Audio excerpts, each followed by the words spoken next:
사도행전 11장 11절로 18절 말씀 함께 봉독합니다. 마침 세 사람이 내가 유숙한 집 앞에 서 있으니 가이사라에서 내게로 보낸 사람이라. 성령이 내게 명하사 아무 의심 말고 함께 가라 하시매 이 여섯 형제도 나와 함께 가서 그 사람의 집에 들어가니 그가 우리에게 말하기를 천사가 내 집에 서서 말하되 내가 사람을 요빠에 보내어 베드로라 하는 시몬을 청하라. 그가 너와 내 온 집의 구원을 받아 말씀을 내게 이르리라 함을 보았다 하거늘 내가 말을 시작할 때에 성령이 그들에게 임하시기를 처음 우리에게 하신 것과 같이 하는지라. 내가 주의 말씀에 요한은 물로 세례를 베풀었으나 너희는 성령으로 세례를 받으리라 하신 것이 생각났노라. 그런즉 하나님이 우리가 주 예수 그리스도를 믿을 때 주신 것과 같은 선물을 그들에게도 주셨으니 내가 누구이기에 하나님을 능히 맡겠느냐 하더라. 그들이 이 말을 듣고 잠잠하여 하나님께 영광을 돌려 이르되 그러면 하나님께서 이방인에게도 생명 얻는 회개를 주셨다 하니라. 아멘. 베드로가 요빠에서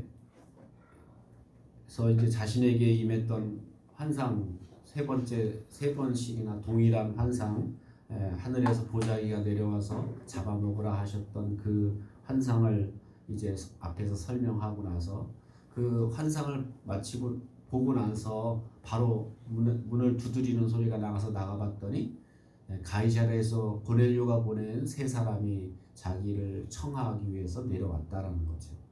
그래서 그때 성령께서 아무 의심하지 말고 따라가라 라는 성령의 지시가 있어서 이제 유대인 6명 형제들과 함께 고넬료 집 가이사랴로 올라가게 되었다라는 것을 보고하게 됩니다. 베드로가 말씀을 이제 전하기 시작하는데 그때 성령이 그들 가운데 임하기 시작하였다.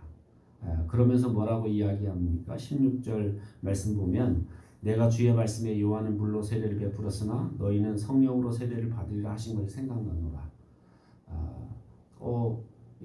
이들에게 말씀을 전하는데 성령이 임하는 걸 보면서 하나님이 이들 가운데 성령으로 세례를 베푸시는구나 라는 것을 이제 깨닫게 되었고, 그래서 17절 말씀 보면 그런즉 하나님이 우리가 주 예수 그리스도를 믿을 때 주신 것과 같은 선물, 예수님을 믿을 때 주신 것과 같은 선물, 그러니까 유대인들에게 주셨던 성령과 동일한 성령. 유대인들은 어디서 기도했습니까? 마가다락방에서 120문도가 그렇게 성령 받기를 위해 간절히 기도했을 때 그들에게 성령이 임했던 그 동일한 오순절날 임했던 성령님과 동일한 성령께서 고넬료 집안 사람들에게도 임하는 것을 우리가 보았다라는 것을 이야기합니다. 이렇게 이방인들에게도 유대인들과 같은 선물을 주셨다라고 이렇게 보고합니다. 이 말을 듣고 나니까 유대인들이 할 말이 없는 거예요. 그렇게 막 어떻게 할례자가 무할례자 집에 들어가서 같이 먹고 마시느냐, 어떻게 유대인이 이방인 집에 같이 가서 어울리느냐 하면서 난리를 치면서 비난을 퍼부었던 유대인들이 아무 소리 하지 못합니다. 입을 틀어막고 할 말을 잃어버린 거예요. 왜 그렇습니까? 변명할 여지가 없는 거예요. 이건 하나님이 하신 역사인데 어떻게 자기들이 하나님이 하신 역사 앞에서 자기들의 주장, 자기들의 생각을 하겠냐는 거예요. 그러니까 하나님이 하신 역사를 보면서 그들은 어떻게 했습니까? 하나님께 영광을 돌리며 이방인에게도 생명 얻는 회개를 주셨다. 18절 말씀 보면 그들에게도 생명 얻는 회개를 주셨구나 라고 하면서 하나님께 영광을 돌리게 됐다라는 겁니다. 말씀을 보면 자신들이 갖고 있던 고정관념이 있잖아요. 자신들이 갖고 있던 고정관념은 뭐예요? 무할례자들, 그러니까 이방인들에게는 하나님이 그들은 사랑하지 않는다라는 고정관념이 있었어요. 자기 생각이 너무 강했어요. 유대인들은, 왜냐하면 제가 자주 얘기하지만 아주 뼛속부터 어릴 때부터 그 얘기를 듣고 자랐기 때문에 이방인과 어울리면 안 돼. 이방인은 개보다도 못한 존재야.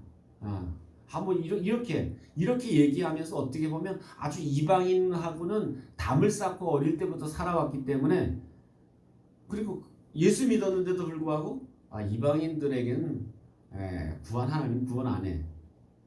이런 생각을 가지고 고정관념을 가지고 있었다라는 거예요. 그런데 베드로가 고넬료 집안에 들어갔다는 얘기를 듣고 깜짝 놀라는 거죠. 어떻게 그런 일이 벌어집니까? 어떻게 그런 일이 있을 수 있느냐 하면서 비난을 퍼부었는데, 그런데 얘기 듣고 보니까 누가 하신 거예요? 하나님이 하신 거야. 하나님의 역사야. 그러니까 할 말을 잃어버렸어.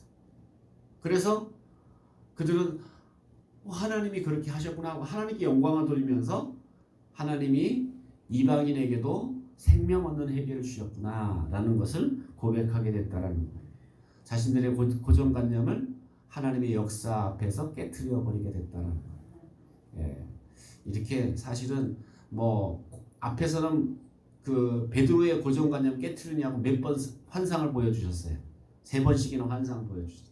한 번 보여주시면 내가 잘못 봤나 이렇게 생각하고 동일하게 똑같은 환상을 3번씩이나 보여주시면서 고정관념을 깨트리는 거예요. 그러니까 여러분들 속에도 고정관념이 있어요. 그런 고정관념은 뭐 아주 얼마나 고집이 강한지 그 고집을 안 꺾어요. 잘. 아주 고집이 하나님 말씀보다 훨씬 더 강해. 근데 그거 깨트리는 방법은 뭐냐면 하나님이 아주 강하게, 그거보다 더 강하게 역사를 해주셔야, 아이고 하나님 그거 내가 이제 버리겠습니다. 그러니까 이런 고정관념이 어떻게 보면 하나님의 역사를 자꾸 제한시키고 하나님의 역사가 일어나지 못하도록 방해하게 된다라는 거죠. 그래서 어떻게 보면 이 유대인들에게 있었던 이 이방인에 대한 고정관념을 하나님이 깨트려 주시는 내용이 바로 고넬료 집 사건의 핵심적인 내용이라고 볼 수 있다라는 거죠. 그래서 이 사건이 결국 전화위복이 돼서 결국 이방인들에게도 복음이 이제 증거되는, 그래서 유대인과 이방인 사이에 놓였던 장벽이 무너져 내리고, 그래서 결국 하나님의 복음이 세계로 뻗어나가게 되는 계기가 되었다라는 사실입니다. 신앙이란 무엇일까? 여러분, 신앙생활 한다는 게 뭘까요? 신앙생활 한다는 오늘 본문을 생각해 보면 내가 가졌던 고정관념, 내가 가졌던 생각, 고집, 그것 어디 앞에서 내가 무너뜨리는 거냐면 하나님 뜻에 맞추어서 이거 하나님 뜻 아니구나, 빨리 버려야 돼. 이게 여러분의 고집이나 고정관념이 여러분을 천국으로 이끌어가는 게 아니라는 거예요. 오히려 그걸 방해하는 거기 때문에 내가 하나님의 뜻을 받아들이고 하나님의 뜻을 내가 들으면서 내가 가졌던 잘못된 생각, 내가 가졌던 잘못된 고집, 이런 것들을 하나하나 벗어버릴 때 우리 신앙이 하나님 앞에 깨끗한 순결한 신부와 같이 하나님 앞에 올려지게 되는 줄로 믿습니다. 그래서 신앙생활에 제일 어려운 싸움이 뭔지 아십니까? 제일 어려운 싸움은 자기와 싸우는 거예요. 자기와 싸워서, 자기 속에 있는 이 잘못된 생각과 싸워서 잘못된 생각을 버려야 결국은 하나님의 뜻과 생각에 의해서 우리가 변화되는 삶을 살아가게 될 줄로 믿습니다. 오늘 저와 여러분이 여러분 속에 있는 고정관념, 고집, 이런 것들이 하나님 말씀 앞에서 무너져 내리고, 그래서 하나님 뜻 가운데 순종하는 여러분 되시기를 주님의 이름으로 축원합니다. 기도하겠습니다.